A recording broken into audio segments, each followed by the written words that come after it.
राज्याचे नवे कृषी मंत्री दत्तमामा भरणे आपल्या सोबत आहेत। या पुण्याला कॅबिनेट मिनिस्टर दुसऱ्यांदा मिळणं, त्यात कृषी खातं मिळणं हे किती महत्वाचं आहे ते सुद्धा आपण त्यांना विचारू। मात्र गेल्या काही काळात कृषी विभागाचं ज्या पद्धतीचं कामकाज आहे किंवा कृषी मंत्र्यांचा जो काही लौकिक राहिलेला आहे त्याला पुसून नवा कृषी मंत्र्याचा कामाच्या धडाडीचा लौकिक दत्तमामांना प्रस्थापित करावा लागणार आहे।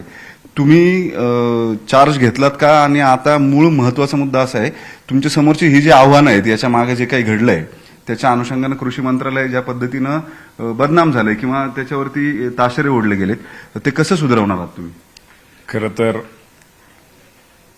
आपल्या माध्यमातून या राज्याचे मुख्यमंत्री देवेंद्रजी फडणवीस साहेब असतील, एकनाथ शिंदे साहेब असतील आणि आमचे नेते अजितदादा पवार साहेब असतील, तटकरे साहेब असतील, प्रफुल्लभाई पटेल असतील आणि महायुतीच्या सर्वच प्रमुख नेत्यांनी मला ही जी कृषी विभागाची जबाबदारी दिलेली आहे तेव्हा त्या सर्वांचं मी आभार मानतो। आणि ही जबाबदारी खूप मोठी आहे, आव्हानं खूप मोठी आहेत, अडचणी पण आहेत आणि शेवटी मी पण एक शेतकऱ्याचा मुलगा असल्यामुळं, शेतीशी माझी नाळ लहानपणापासून असल्यामुळं त्यामुळे निश्चित प्रकारे मला पण या शेती क्षेत्रामधल्या शेतकऱ्यांच्या काय अडचणीत, शेतकऱ्यांचे प्रश्न काय आहेत आणि शेतकऱ्यांना काय मदत केली पाहिजे आणि कुठले निर्णय घेतल्यानंतर शेतकऱ्यांचं हित साधलं जाणार आहे या बाबतीमध्ये थोडी बहुत माहिती असल्यामुळे निश्चित प्रकारे या राज्यातील या विभागाला या विभागाच्या माध्यमातून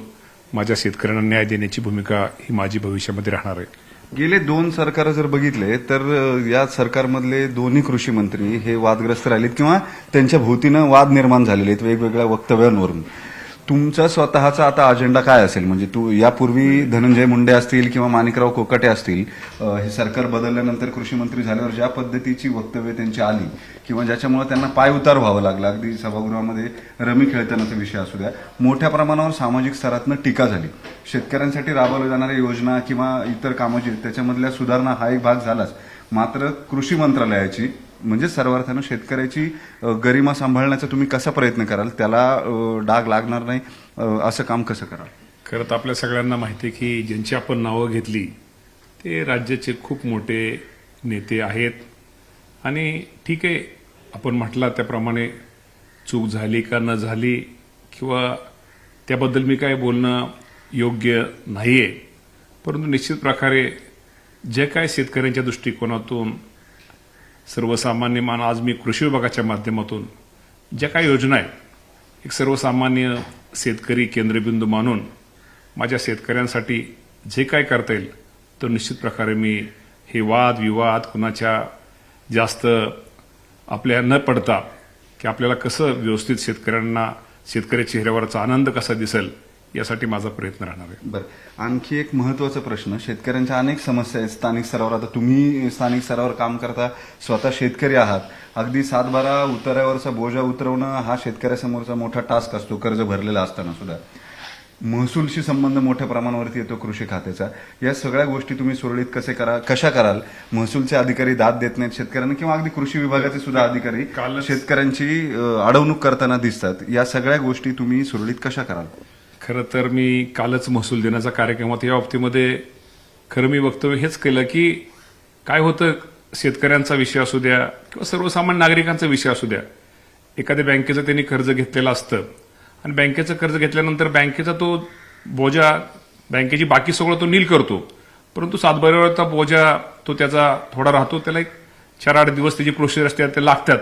परंतु एकदा तुमच्या बाकी आज ह्या जिल्हा बँकेमध्ये आज आपण सगळेजण उभा आहेत, एकदा कुठल्या इतर बँकाचा जर बोजाची त्याचा नाबाकी जर दाखला आणला तर त्या 7-12 बोजा कमी झाला काय, अन्न झाला काय, त्याला खरं तर कर्ज पुरवठा किंवा त्या शेतकऱ्याला जर महसूल विभागामध्ये जे काही त्याचं काम असेल त्याला मदत करणं महसूल विभागाचं असेल, बँकांचं असेल, हे काम करणं गरजेचं आहे आणि इथून पुढे निश्चित प्रकारे या बाबतीमध्ये माझं स्वतः वैयक्तिक या बाबतीमध्ये लक्ष असेल। जे अधिकारी अशा अडवणूक करतील त्यांना तुम्ही काय सल्ला द्याल? म्हणजे त्यांना कसं सरळ करणार?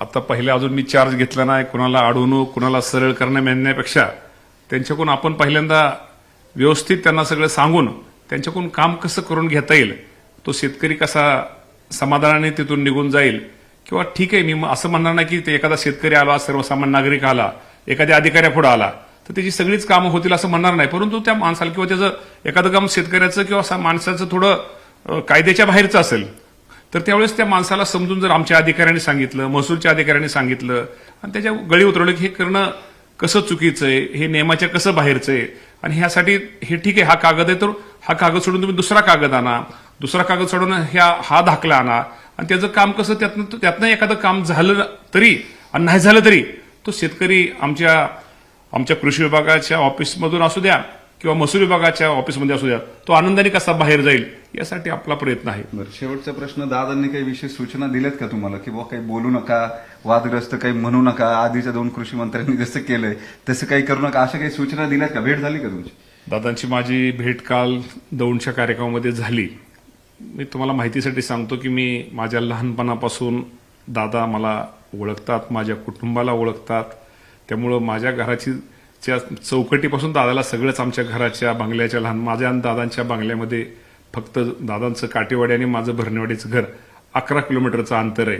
त्यामुळं मी काय आहे किंवा माझं कुटुंब काय आहे दादांना तर माहीत आहे, पण येणाऱ्या काळात आपल्या सगळ्यांना किंवा राज्यातल्या सगळ्या जनतेला पण माहीत होईल की आम्ही जेवढं आपल्याकडून आपल्याला संयमानं काही गोष्टी करता येतील आणि लोकांना विश्वासात घेऊन, सर्वांना विश्वासात, शेतकरी असू द्या, अधिकारी असू द्या किंवा सर्वसामान्य आमचा एखादा हे असू द्या, सर्वांना विश्वासात घेऊन आणि शेतकरी विशेषतः केंद्रबिंदू मानून आपल्याला भविष्यामध्ये काम करायचं आणि काम मी काय एकटा करू शकणार नाही.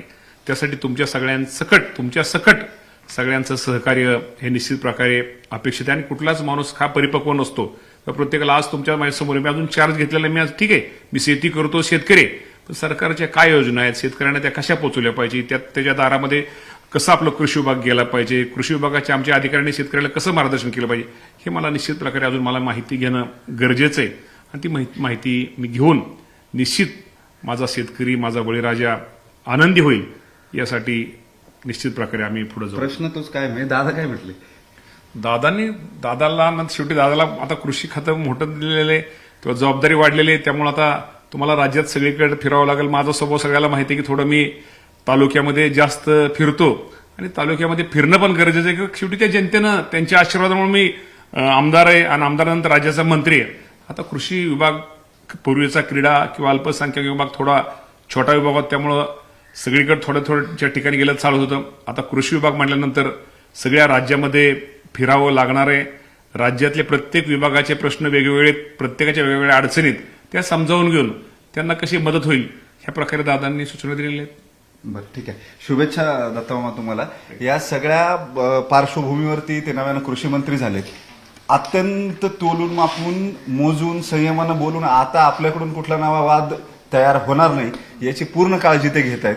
याचं कारण या आधीची कृषी मंत्र्यांची जी पार्श्वभूमी आणि ज्या पार्श्वभूमीवरती कृषी मंत्री बदलावे लागलेत या सगळ्यामध्ये अजित पवारांनी निवड केलेली दत्तामामांची किती सार्थ ठरते ते त्यांना दाखवून द्यायचंय आणि या सगळ्याबरोबर राज्यातले जे शेतकरी आहेत त्यांच्यासाठी सुद्धा सुलभ अशा स्वरूपाचा कारभार करायचा आहे. ही सगळी आव्हानं त्यांच्या समोर आहेत.